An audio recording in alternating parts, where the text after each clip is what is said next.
često kritikuju da su tolerantni prema nekim nacionalnim opcijama, prema pitanjima države, da tu imaju neku empatiju sa tim stvarima. Da li je to kritika na mestu ili je to prosto tako nešto potrebno?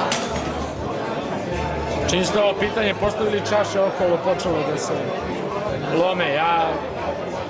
Mislim, nije problem u kritici, problem je u neki put prisutnoj agresivnosti i jednoj emotivnosti koja je možda veća nego što politički trenutak zahteva. Ali to su, tako da kažem, intelektualno-politička i emotivna pitanja. Ona neki put, njihov tretman zavisi od raspoloženja ljudi koji to rade. Prema tome ne bi nikom zamerio što neki put ima pogled na svet s kojim ja po prirodi ne moram da se složim, ali treba da naučimo da sa nečim s čim se ne slažemo baš potpuno treba u još većoj meri da ga uvažavamo, prosto i da kažemo da je to legitimno mišljenje i opcija.